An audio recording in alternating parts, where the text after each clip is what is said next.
recording. All right, so now we're all in the Q&A session for PCEF application, and apologize for not hitting recording sooner. We will have a hard copy of all the questions and answers that get posted. So anybody who's sad that they're just seeing a recording and missed the beginning, the questions were still posted. All right, and we have a question that came in on the chat from Jonathan. Janet, do you want me to read it, or? I'm not seeing any chat, so maybe it didn't come to the. It's also in the document where we're tracking it, the notes. So I'll just read it real quick. Do planning grants need to be in service of a future physical project grant, or can a planning grant be to assess a future non-physical project? Oh, if I'm hearing you correctly, was that Jonathan? If I'm hearing you correctly, yes, you can be planning for any of the types of projects that are PCEF eligible funding. So if you were thinking we might want to do a workforce development program and I want to plan for that, that would be eligible, as would something like some sort of community weatherization or rehab or anything like that. And something that's more educational focused, it would also, yeah. Yeah, Okay. the purpose of the planning grants is, you know, the small and the large are kind of about implementing. So I have my idea figured out and I'm ready to implement it. And the planning ones are, you know, like maybe I need to figure out the size of the audience, or who are my partners, or is this feasible, or whatever all those things are to get ready to do a PCEF project, to apply for a PCEF project. So as long as the thing you're planning for is an eligible PCEF activity or project, you could plan for it. Katie, James, anything you want to add to that? Yeah, just I pulled up the kind of checkbox of at the beginning of the planning grant questions, you kind of can select generally which type of category your planning project is, and this doesn't have to be, you know, exclusively one or the other. It could be, you could check more than one. So it could be an entirely workforce or contractor development project, or it could be a mix of. Yeah. Check all that. Fine. Great, thank you. There's another question in the chat box, and that is, could you clarify, PCEF defines apprentices as apprentice is an individual enrolled in an Oregon Bureau of Labor and Industries BOLI certified apprenticeship program. Farming is not currently an area that can be BOLI certified. Can we include this in our project? Yeah, let me wrestle with that for a bit. So the apprentice questions have to do with those physical construction-y things that have, there's questions about prevailing wage or about apprentice, where there's trades that have that defined.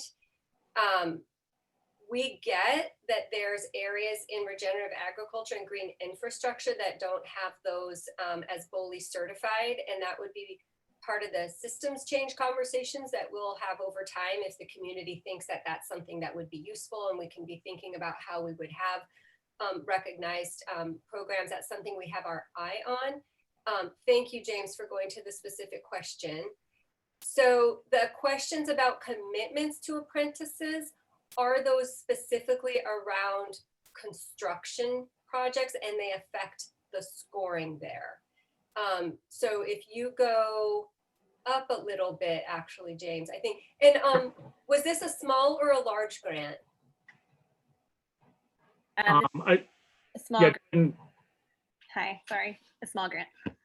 oh, then let me get that application up. Sorry. And, yeah, thanks. And I'm so sorry, for some reason I don't see the chat. So who was it that sent this question in? This is Kate Sams from Zanger Farm. Okay, great. And do you want to tell me a little bit what was your thinking behind the question? Yeah, just in starting our small grant proposal, realizing that apprenticeships are part of our work that we would include in our project ideally, because it's both you know, physical improvement, but also workforce development and regenerative agriculture, right? So it's like we're one of those groups that crosses over potentially multiple areas. So just understanding if we can even click that box or no, should we not say that we're workforce development? Yeah. Yeah, so great. Okay, so so clicking the box about apprentices, that box is really hones in on the construction piece of things and in large and affects your scoring. On your, so telling us what you want to do is we want to have an apprentice program. That part of your work would be part of a workforce development, and you would tell us that you have apprentices, but there's not an apprentice box to click. If you were doing, so let me, and so I'm sorry, if you can guide me where on the application you're seeing apprentices with small. Yeah. Sorry, I think it's more from like a workforce. So from the very beginning of the application, when you're choosing the area, I think there's like regenerative agriculture, and then there's also workforce developments. Yeah. So it would be there, right? Like that's where I would highlight it. And so just understanding. It's up by project type. Yeah. Yeah, sorry. Yeah, so you can absolutely check more than one box. So we fully expect that people might, like, maybe they're like doing a weatherization thing and there's a workforce development component, or you're doing something regenerative and there's a training component. So if you were, if it's 100% about the workforce development, then just put it there. But if it's like, we're gonna go install a whole bunch of regenerative ag stuff, and we're going to be doing some workforce development at the same time, then check both boxes and tell us about that, if that makes sense. Yeah, it does make sense. I guess my only concern is if ultimately our apprenticeship isn't certified under a BOLI, like, is that going to reduce our points later on when we actually like talk about it? So we just would never. No, nobody's going to expect you to get certification for something that doesn't exist. Right. Okay. Great. Thanks. But I'd love to stay in that conversation, because that is something that, you know, some people said, like, it would be great if we did have those kinds of things that were recognized, and maybe as a systems issue, we should think about that. But for now, Absolutely. it doesn't exist, so you wouldn't be downgraded for that. And just to note that in the small grant application, there really aren't any specific questions about apprenticeship, but there is some more detail in the large grants over $200,000. But I think this is the area, Kate, that you were kind of had questions about, right? Correct. Yeah. Okay. Yeah. Thank you. And it shows up in the large ones just around construction. If you look at that, it says like, and not green infrastructure or regenerative ag, because we know there aren't apprentice programs. So it's just really about how, as you're doing this large construction project, are you making commitments to certain wages and pathways to opportunity through apprenticeship? Yeah, and I'll quickly, I'll move over there real quick.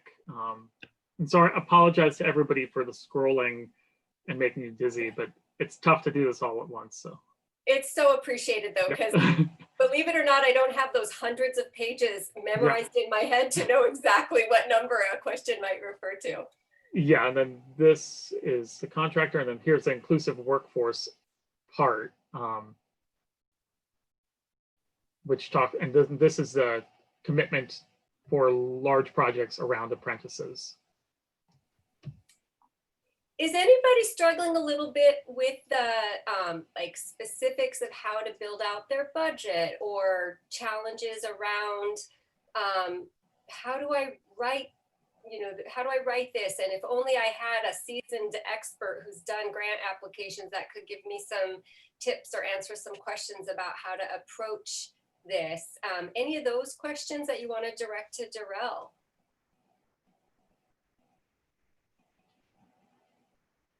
And if not, that's okay too. Just keep your questions coming. Just want to keep track of her being with us at this specific call today. I have a budget question.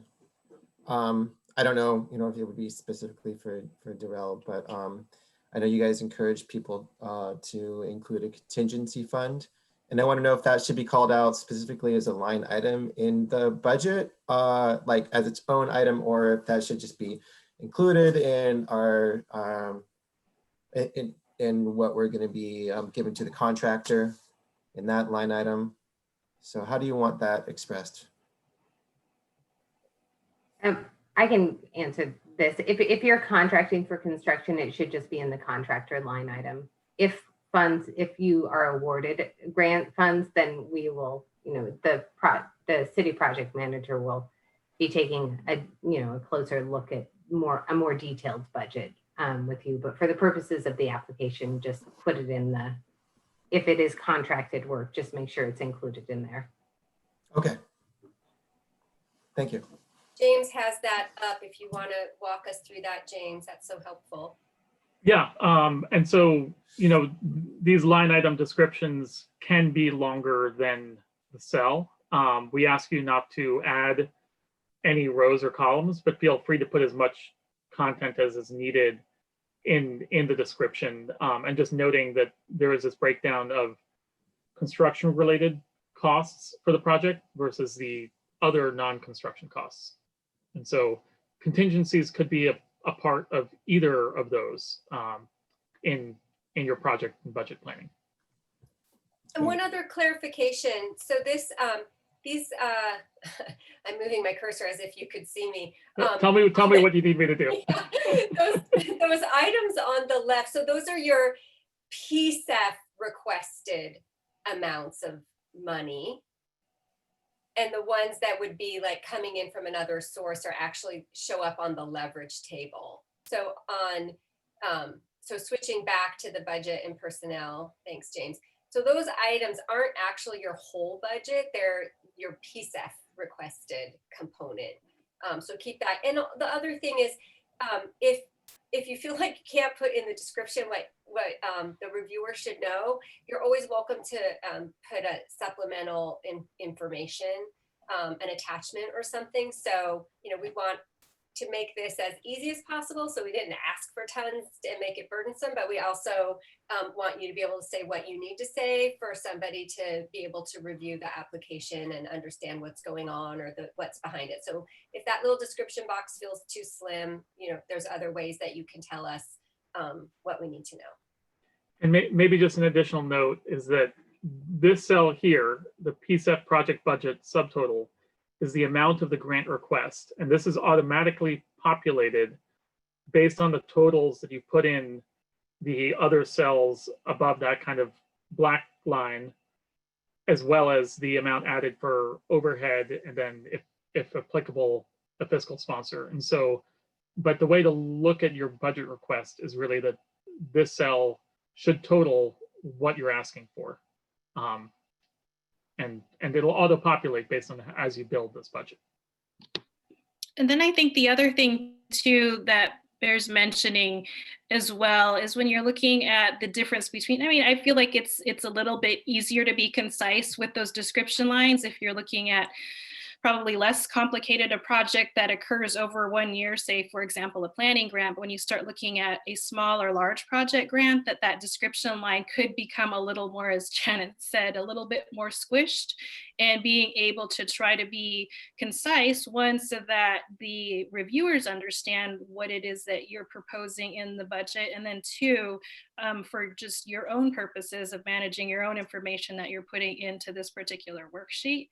And I don't know if somebody mentioned it already, but in the actual dollar amounts for those categories, that's got to include essentially the total request for, say, you're asking for up to 3 years of funding. So what's going to go in that total line, or those lines where the dollar signs are, is going to be the total request. As I understand it, you can clarify or correct anything I may have misstated, but is the total request in there. That is absolutely correct. And yeah, thanks for flagging that. If you have a multi-year project, make sure that you're budgeting for all of those years in your ask, and also make sure that you're aware of the year-to-year increases in wages that would be required through the standard that we have, that everybody who's working on a PCEF project be paid at least 180% of minimum wage. And so that wage threshold goes up as minimum wage increases, and it's going up over the next 3 years. So until we get to the $15 an hour threshold, I think in 2025. I'm trying to remember what that trajectory is, but in the meantime, every July it goes Yeah. up again. Yeah.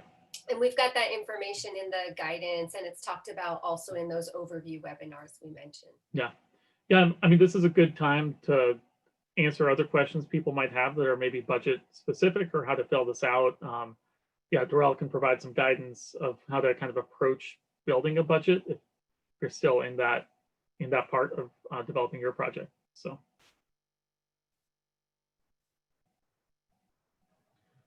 I have a budget question. This is Yasmin. And sorry, my internet's unstable. So if I'm choppy, just let me know and I will enter the question in the chat box. So we're applying for a small grant. And in the guidance document, question 1.10, it says that PCEF funds can only be used on the portion of your program that serves Portland residents. And then give an example that if you're offering a training and 40% of the participants don't live in Portland and 60% of those do live, then your request should be no more than 60% of the total cost. And so I'm wondering, our question is it okay that we prorate items that have specific costs for participants like workbooks, materials, wage differentials, but then not prorate the items that the cost of whether someone is from Portland or not? So like the cost of a staff to provide the training, like how do we navigate that in the budget? Or like the room rental, if you were having to rent a room to host it. Yeah, and I think specifically about the trainer too. The trainer. Yeah. Katie, do you want to step in? I think it's the percent, that goes to servicing the work. Yeah. Hey, Yasmin. I think the most straightforward way to do it is just to take the total cost and apply the percentage of the of your participants who are residents of Portland. So if the training costs $100,000 and half of the participants reside within the city of Portland, then you would then $50,000 or half of that total cost would be an eligible expense. And I'm trying to think if there are any other sort of like I think inherent in your question, what I was hearing was something about kind of like these variable costs and then these not variable costs. Like the trainer's gonna have to be there whether there's one person trained or 10 people being trained. And I think that when you submit your application there, I'm assuming that you will know how many people will be attending the training, but maybe that's a wrong assumption. Is that? I'd like to suggest that the team confers a little bit about this and get back to you, because I can see, as Katie noted, it's supposed to kind of be proportional to those expenses, but I can imagine like if you were paying somebody to run this and you're going to pay them whether you have 10 people or 20 people, and 10 of those are going to be the PCEF, then I can see why it would make sense not to prorate that. The costs that would be the workbooks or the materials to come or stipends, none of those would go to participants outside the city. So if you don't mind, before we like sign, seal, and deliver that answer, I think it might be great to just triple check with Sam and get back to you when we post that. That would be great. Thank you. Yeah, so we will post a, fully vetted answer to that on our website. Look for that by Wednesday or on Thursday. But I think you can see which are the costs that clearly would not be absorbed by the Yeah. PCEF grant. Yeah, and again, thank you, and super helpful for calling out kind of exactly where you had the questions, so I could navigate there for you.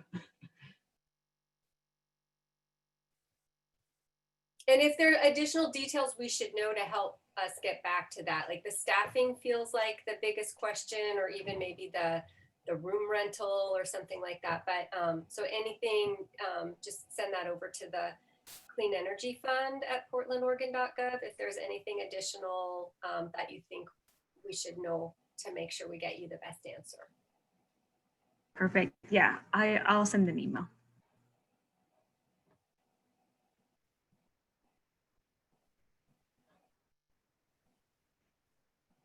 What are some of those other questions you all are living with?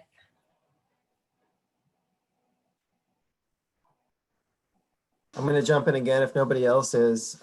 Question 5.2, small grant. I'm wondering if there's any further direction that might be helpful in terms of what would be the definition of total, what is it, total bills? Let me bring up what I wrote. Total annual bills. Like, is that utilities? Is it kind of just up to us to define what is total annual bills? Katie lives the most closely with this question, I think. Katie, do you want to jump in? Yes. And I'm just going to read it real quick. So this is question 5.2, cost savings. 5.2B. Okay.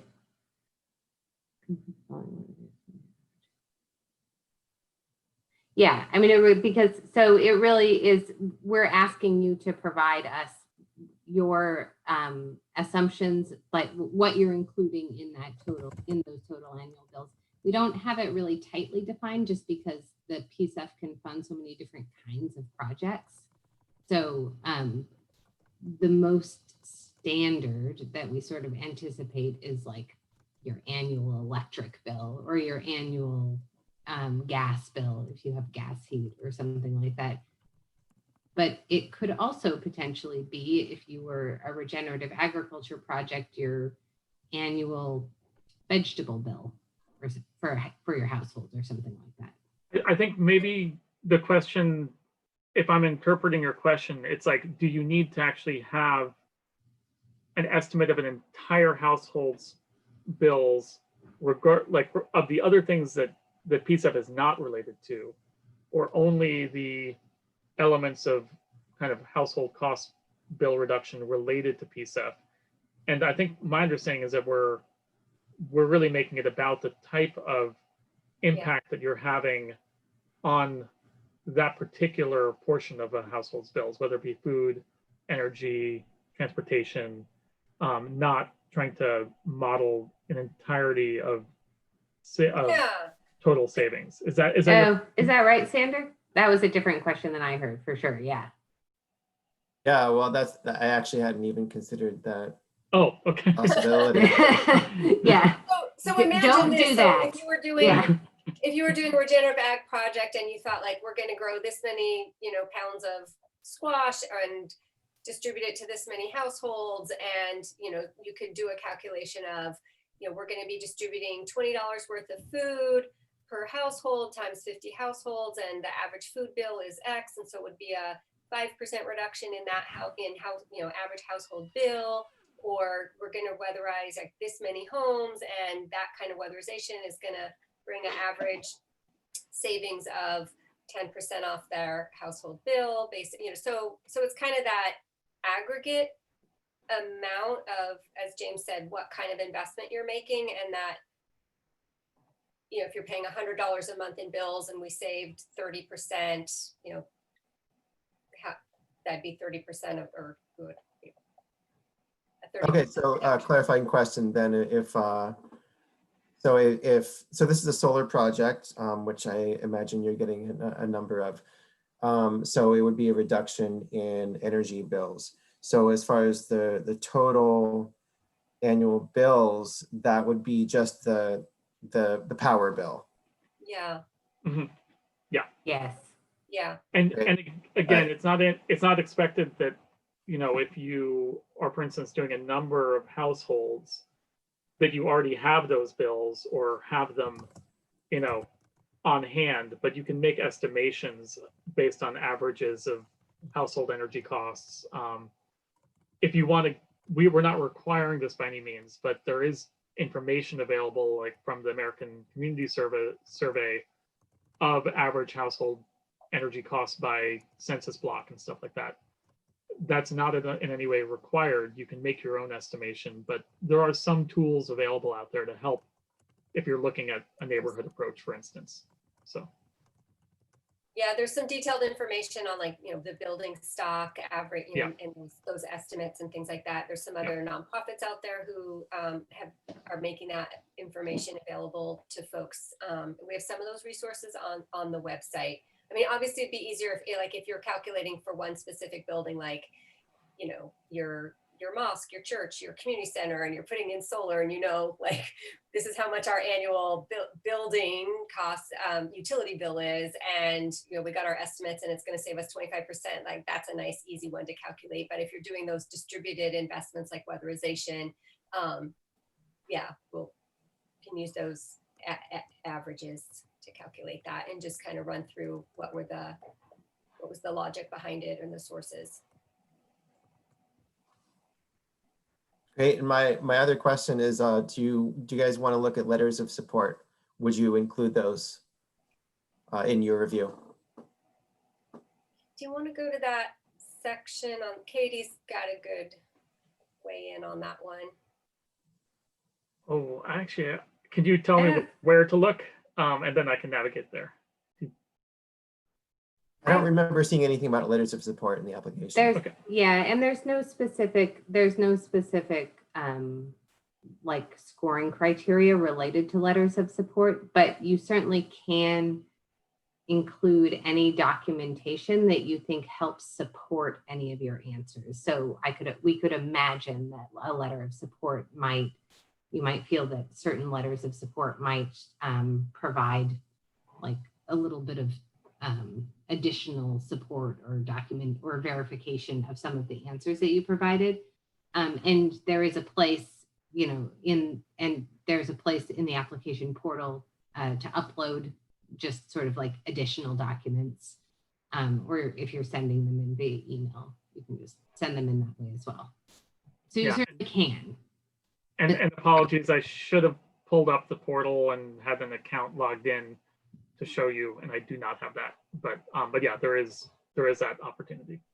So I saw that, and I saw that it asked, you know, you want to reference which question, any additional supplemental documents, which question they reference.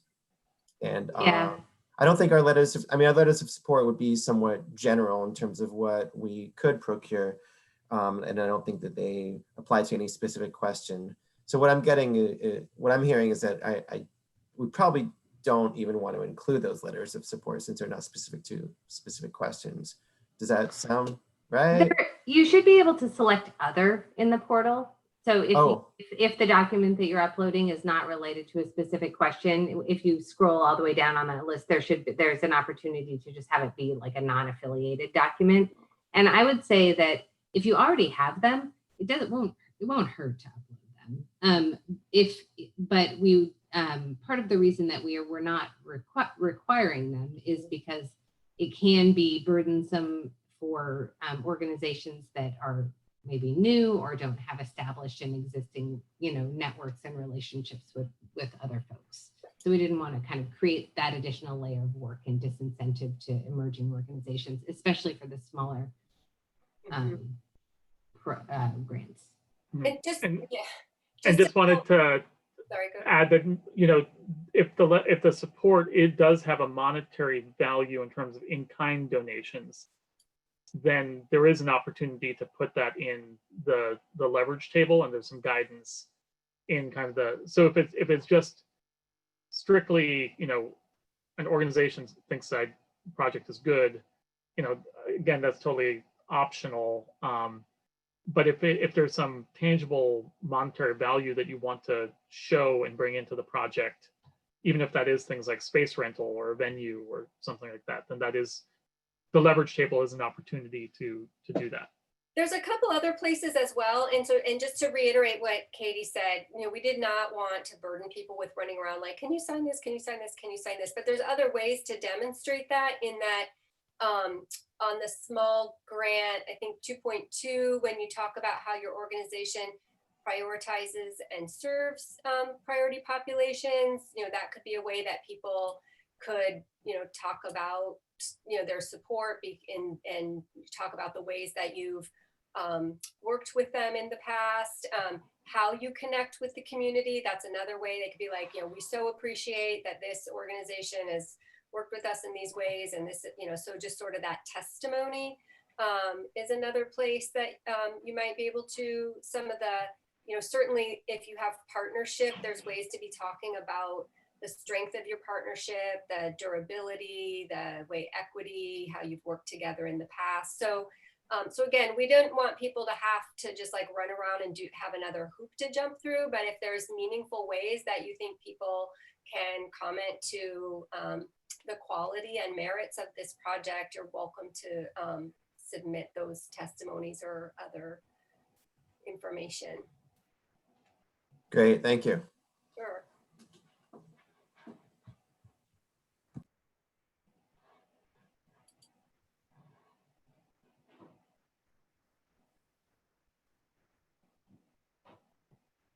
Other questions?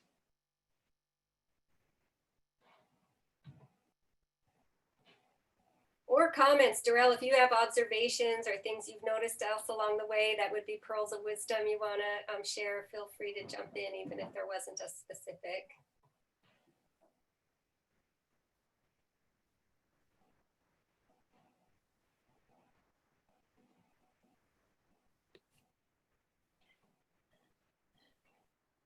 Nothing is immediately popping to mind at the moment. Other than I kind of do have a question that's kind of been spurred on by this series of questions. So if you have a multi-year grant, and maybe this is irrelevant, or maybe it's relevant down the road, if you're able to leverage funding, you know, in say year 2, I don't know. I was just taking a look at just how that looked, or anyway, maybe it's not relevant. It spurred on another question for me. So it sounds like that's sort of like for grants that are contingent on. So you're not. So if you're applying for a multi-grant and you have leverage and you know like, well, but my leverage is going to come in year 2, you would just note what year that's coming in, which is a little different than I got my grant and and look, I applied for some other things and now I have more leverage to contribute. Like you wouldn't, that's nice, but you've already been approved for your grant and it wasn't contingent on you raising more funds. Right.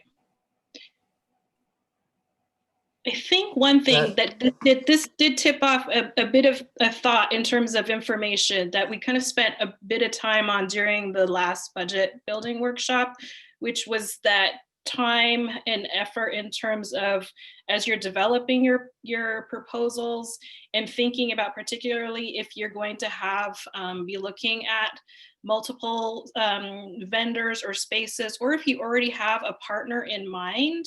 You know, from what I gathered in talking with the folks at PCEF is that those numbers that are going to be going into your actual budget have to, one, we already sort of talked about, you know, sort of the due diligence behind what the methodologies may be in some of those calculations.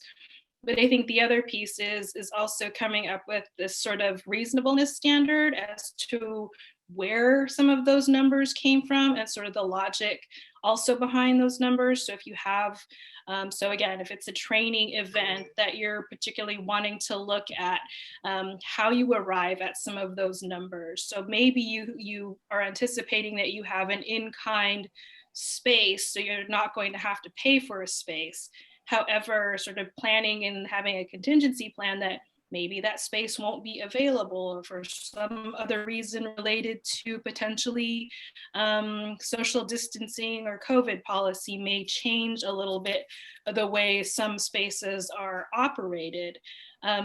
one thing I don't think I mentioned, or we didn't really touch on very much during the budget building workshop, but I ran into just on the day afterwards, was just the difference in actually social distancing policy around certain spaces, especially government or public owned spaces, is that we're kind of, it's a rule of thumb right now, if you're looking to plan an event for 10 people, then you need to find a space for at least 20 to 30 people so that you can ensure you're observing social distancing policies. So just some other sort of, I guess, features and considerations to take into account sort of in terms of just the world we're living in. I know we spent a lot of time during the budget building workshop talking about training spaces, but I felt we were a bit talking about them like in the traditional manner with which we sort of investigate and look to secure some of those spaces. So that's just kind of a thought that occurred to me after our last budget building workshop. Mhm.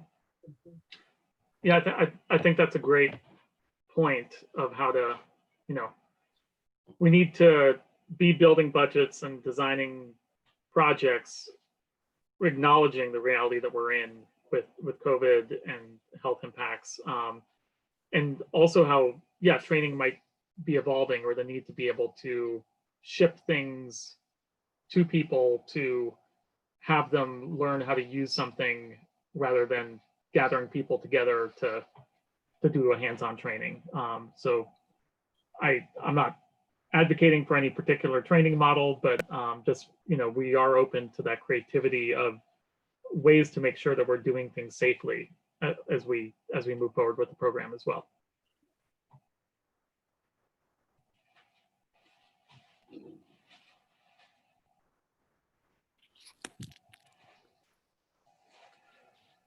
Other questions or?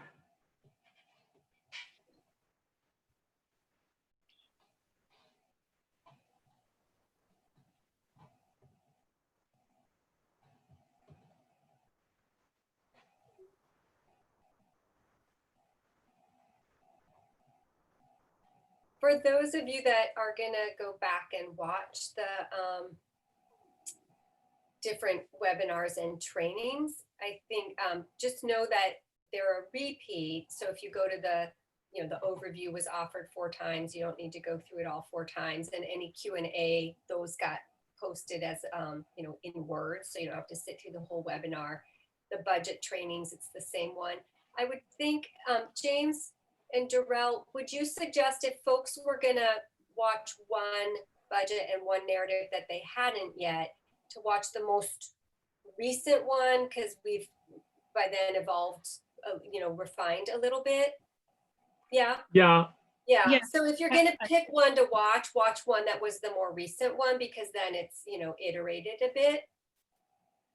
Looks like we got some questions in the chat here.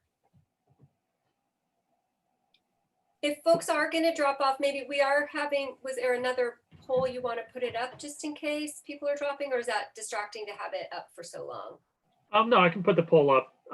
We do have a kind of an exit poll. If you need to leave at 1, you're welcome to stay on as well. We'll be here for another half hour. But we do have a poll of just how useful this was, and then whether or not you're likely to apply. So I'll just leave this. You can move this around your own window if you need to. So yeah, you just can drag it across and put it off in the corner if you're not ready to answer yet. And then we're here for half an hour, so bring on your questions. Do check out the webinar recordings if you missed any of those and think that might be helpful. Check out the guidance documents. Reach out to us with your specific questions at cleanenergyfund@portlandoregon.gov. And I'm going to actually share the presentation again and then put those resources up on Super. Thanks, on the James. screen. So. And I think on your exit poll on number 2, the top selections should be very. Yeah, there's missing a letter. Probably. Oh, it's the pre-Halloween version. It's eerie. Eerie.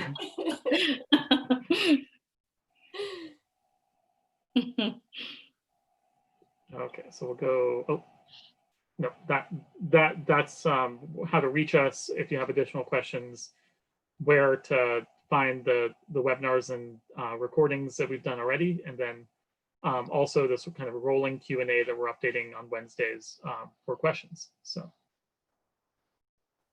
including any that you asked today. And assuming that you're already on our email list for getting updates, but if not, you can also subscribe to those on our main web page. There's a link to subscribe there.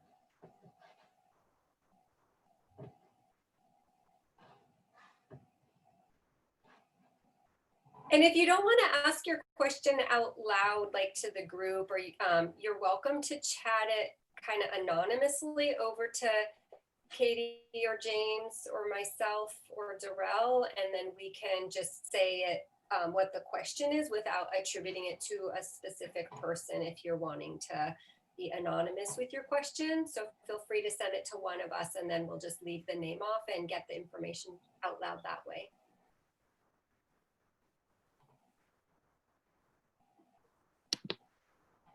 And remember, there's no wrong questions. We're just here to help. And we've had in the webinars people who've never written a grant before and people who've written lots of grants. And so all kinds of questions are all welcome.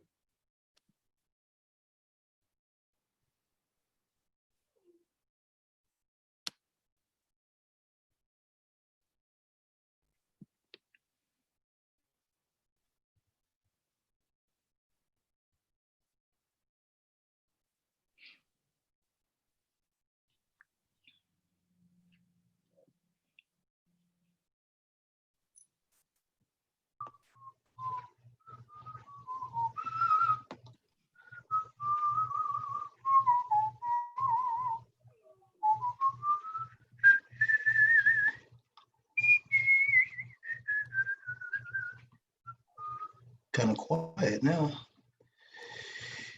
Let's see.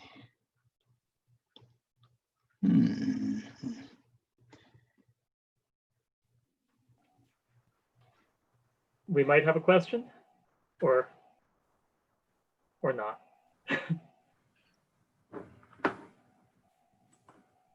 Hello. Well, I'll jump in. This is Dan Orzak with the Oregon Clean Power Co-op. And I don't know what the question is here, but let me just toss it out there. Maybe this is more informational for people. But so I guess I'm interested in hearing our role probably with PCEF grants is providing the matching or helping organizations with the matching funds. And James, obviously, I know you're familiar with this. But I'm just sort of curious what the issues are that we should be thinking about with that. I saw when you had the budget thing up there, mention of that category of funding. Yeah, so I think if I understand your question right, it's kind of as a potential co-funder of projects, how should you make sure, if you are partnering with organizations, that they reflect that in their leverage tables? Is that? Yeah, and also possibly about the timing. I saw that funds don't need to be secure, but you need to have, I think it said, a reasonable expectation or something that they'll be secured. So yeah, just in general, sort of what the issues are that we should be aware of. Yeah, it's a good, Janet, do you want to talk to kind of the timing and pacing of fund distribution and leverage? And Katie can jump in as well. I mean, the leverage piece is not a huge part of the scoring. It's like 3 to 4 points. Again, we want to reward folks that are able to help make dollars go farther and have more impact, but not have that be a hurdle or a barrier to people applying. So there is a leverage or match question, but we don't want people sweating that. Like, it's not very likely you would make or break your application with that.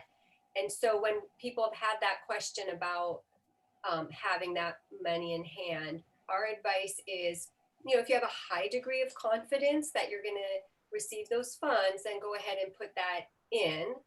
And if not, then leave it out because, for two reasons. One, the people scoring this are scoring it based on like that they think those dollars are there or not. And so we want, that to be fair, but also you might get awarded the grant, but you're not going to get your funds dispersed until you have that match in hand. So if you're kind of like making stuff up and it doesn't come through, you're not going to be able to move forward anyway. So we don't want people making up stuff to try to win some points that isn't going to, that doesn't serve folks. So I don't know if that helps answer your question. So any clarity or signals that to folks so that they can answer that question as accurately as possible. I guess that would be the guidance I would have. Katie, anything you want to add to that, or James? I actually don't think that there's a whole lot of guidance for folks who are offering matching funds. I mean, in terms of like things that you might need to do to accommodate requirements of our program, because we don't there's, for example, not a requirement that match be secured first. There's not going to, it's unlikely that there would be a requirement that like the match and the PCEF funds be like spent on a, like sometimes with federal programs, it's an 80-20 split and you need to like draw from each pool. It's pretty flexible how the funding, like the order that the funding gets spent in, to try and make it make sense, if it makes sense for the project. I think the other thing I would note is that, like, I don't know what your funding limitations are. PCEF will allow advances. And so. Wait, Katie, you just dropped there. Can you?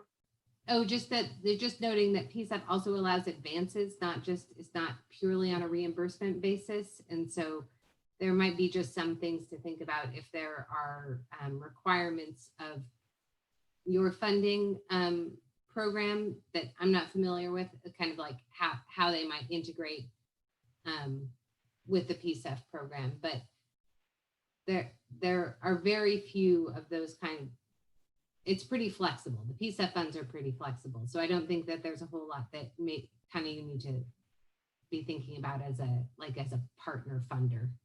Yeah. And I think maybe just as an additional piece of clarity, the kind of approach to how fund disbursement will happen of those advances, or whether it's on a reimbursement basis, is part of the grant agreement that successful awards would then develop with the PCEF grant manager for their particular grant. And so those details of how other funding sources come in, the timing of it can be worked out kind of in that grant agreement for successful awards.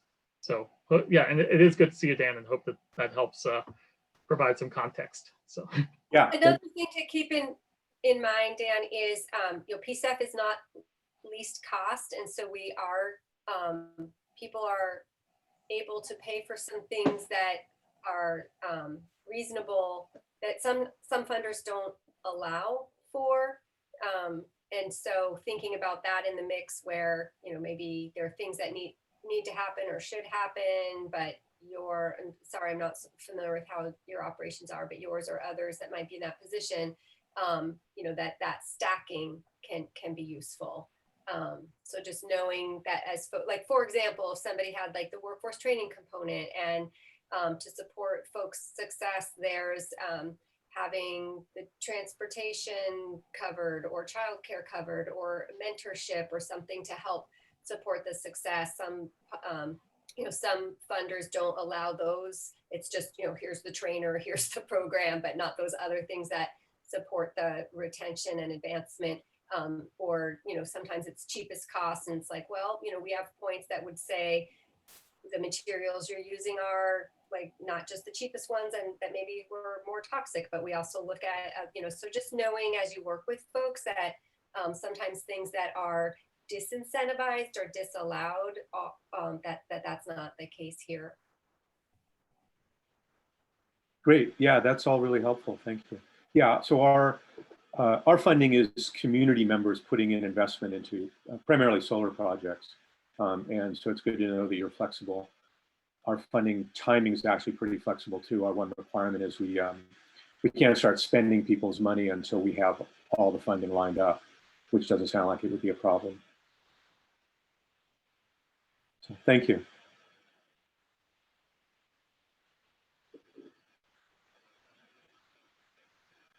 Benjamin, or is it Michael or Mikal? Any questions you have?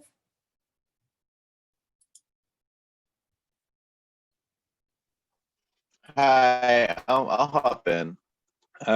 This is my first time to have some space to listen to some of the conversations, and can you just, I guess, just point me to a direction? I think somebody talked about it a little bit earlier. So if this is the first time, where are the past webinars? Is it on the page, the web page, and are there any other information that's been sent out to folks that I could have access to, so I have a better understanding? You bet. James, along with the screenshot that's up here, it might be nice to go to the actual website and then we can guide. Is it Michael or Mikal or? It's Mikal. Mikal. Okay, yeah, let me get. Benjamin, I guess that was whoever of you. I'm sorry, I didn't see who that was. Oh, I'm sorry, that was Benjamin. Hi, Benjamin. If you can guide us to the website, James, that would be great, because then they can see exactly how you navigate in. All right, getting there in just one moment.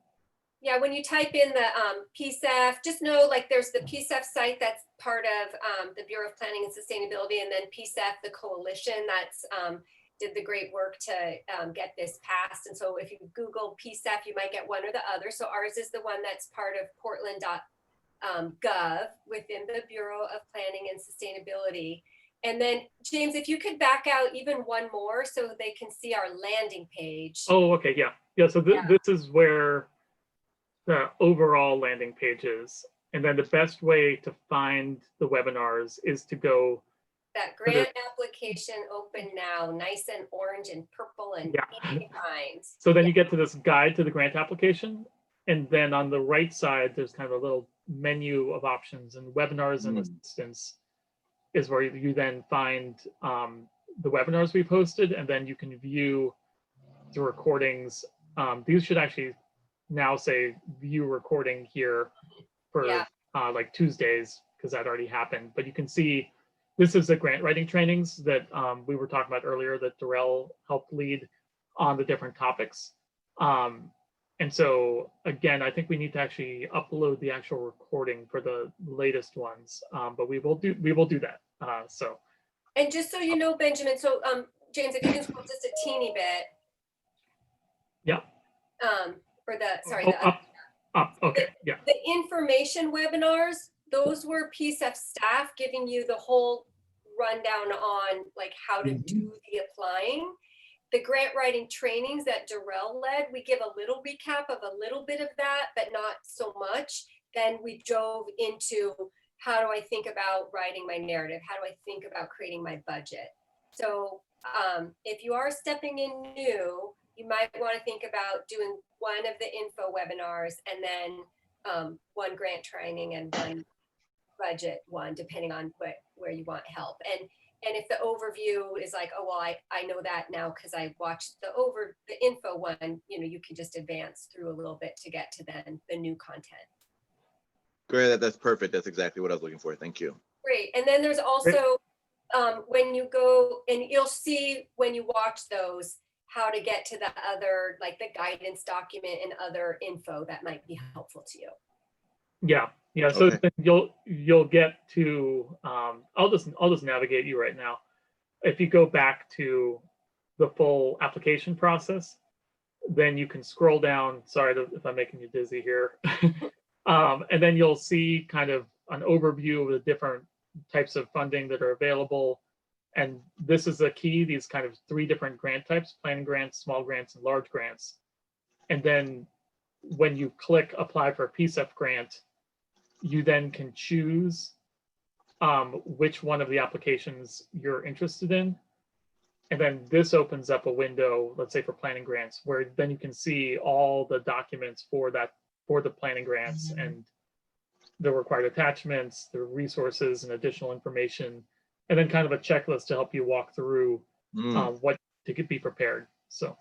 And that guidance document is basically the application questions as well as a little clarifying, like if any question you're like, well, what exactly did that mean? Then that provides just a little extra guidance. But lots of resources on that homepage too.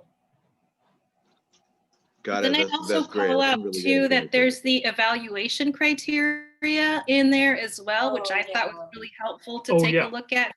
Then you can kind of see where the point spread is in with regard to the application responses. So Yeah, great point, Dorel. So yeah, if you go to resources and any of the different grant types, then you can see this what's called guidance for reviewers. And if you open this up, then this shows you how many possible points there are in the different sections of the questions that you're answering. So you can kind of see what, I mean, this is a good way to see kind of what's important to the program or where to make sure that you have strong answers to. And then it also shows how you would get the maximum points, how you would get none, and how you would get, sorry, in the middle. So we're just trying to be 100% transparent as to this is how you'll be reviewed, this is how you'll be scored, no mystery. So that's a good one to look at as well. I appreciate that. Some great information. Thank you.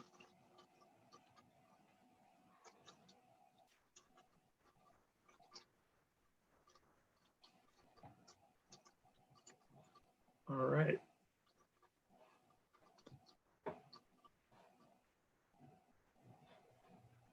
So yeah, we're down to Okay, this is but we still Miguel. got time. Yeah. This is Miguel. This is a very straightforward, simple question. Shouldn't take you but a second to answer this one. My question is, my organization is registered, have been registered for the past 5 years in Oregon as a nonprofit, and we're in application for 501c3 federal. With that application in place, do we qualify as a nonprofit to apply, or do we need a partner that is an established nonprofit presently? Good question. Well, so you have filed the paperwork to get the IRS kind of taxation. Yes. But you don't currently have your that's federal pending. status. Is No, that it's correct? pending. That's correct. Yeah. It's pending with a number. There's a number that says where you can operate until decision is made. Bam. Once the decision is made, but you don't know which way it's going to go. So it's in limbo. But with the application, it's clear. The federal language says that you may operate as though you are until a decision is made. Oregon is no problem. That's been in place, several cycles of, renewal cycles. So that was in place and intact. So that was my question, because it keeps coming up in my head, and I'd hate to get to the door and find out that my ticket is not valid. Yeah. Does the letter give an estimated time for decision? Like, This is federal. This is the federal government. Of course not. Good answer. We might need to get back to you on that and make sure we've triple checked. It's pretty clear. My inclination is to say that you would need a fiscal sponsor, but I don't want to say that with certainty until we've triple checked with. Yeah, I mean, one thing I could say is that you wouldn't be able to receive funds until, even if you were awarded a grant, hypothetically, you wouldn't be able to receive funds until you had full kind of certification of that. So I think that part is clear, but from the applying side, I think we probably need to get back to you with like a firm answer on that. But applying through a fiscal sponsor would definitely be an option. So. And we have information about fiscal sponsorship on the website and in the document. Here, let me go to that. It's up at the top. There's some additional resources. And then fiscal sponsorship has a little area here where then you can click out. Oh, here I got it. And then kind of just talks about the different roles between a fiscal sponsor and the organization that's being sponsored. Right. So Okay. yeah, so that would definitely be an option for a project that you have in mind, pending that kind of IRS And approval, yes. tax approval. But we still need, I think we need to do a little bit of kind of internal, that this question has not come up before. So Okay. because we're an organization sort of in the process, this hasn't come up before. So we need Right. to, Well, we're in the same boat. We're in the process too. Is there, I mean, I know other entities within the community broadly that are established 501c3s that have had history. But is there a recommended, this is just another one of my questions, a recommended resource of, say, well, these organizations might be, like you have the contracted grant writer, a very good person, a very good organization. I found everything that's coming out of that source to be excellent. But do you also have available to say, well, we have partner organizations XYZ that you may consider? Yeah, we're not giving those, we don't have a list like that or like of contractors or whatnot. We give the guidance of things you should look for, some websites that give some additional information about that, things to protect both you as well as things to protect the potential fiscal sponsor as far as like matching with the mission and having good relationship and clarity of roles, a memo of understanding. So we don't have folks that are sort of like in the wings serving that role. But I think if you go to that link that James had up, that should give you, point you in the right direction. Okay. And how long will it take to come to a conclusion on the question itself? When will that be available? Oh, we get back to folks usually within 24 to 48 hours. Okay. and we have a, yeah, I think by Wednesday we can post that on the Wednesday Q&A. Okay.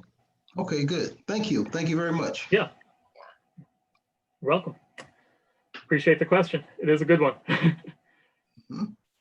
I think one thing too, just to note, is that I think specifically was called out was a 501c3, but as I recall, it's just a 501 organization. Thank you so much, Terrell. That's a great point. Yeah. There's a few different categories of nonprofit status, and people often are used to the 501c3 bucket, but we have a broader range, like schools or others. So take a look at that and don't feel fully constrained by the C3 status. Oh, okay. Yeah, so if you have a IRS tax designation that's a different type of 501c organization, you would be eligible to apply. That's a really good point. It doesn't have to be the C3 tax designation. Okay, thank you. That's good to know. Yeah. And it would, but it would have to be an organization that's located in the state in the boundaries of the state of Oregon, correct? Couldn't be Washington State, for instance. It would have to be an Oregon State. Well, the location of the organization, like the address of the organization, doesn't matter, but the organization has to also be registered with the Oregon Secretary of State as a not-for-profit organization. Okay. So there can be like a foreign entity. As a foreign entity, that would certainly. Yeah. Actually, it is called a foreign entity, even though it just means outside of Oregon means foreign entity to Oregon, I guess. But yeah, you're right. Yep. Okay. Okay. Yeah, so it could be a national nonprofit that had an Oregon registration. Okay. Oh, excellent. Excellent. Well, we're getting closer to the goal. I appreciate that. Thank you very much. Yeah, you're welcome. You've already done your job on saving energy because you saved me a lot right there. So good to hear. Thank you. All right. Well, let's see. We have a couple minutes left, but we may have answered everybody's questions, which would, would be amazing. But Yeah. feel free if you have more to follow up via email. I'll Post that reshare. Yeah. We'll reshare that email in just a second here. Here we go. Oh, and I'm going to end the polling and share the results for folks that are.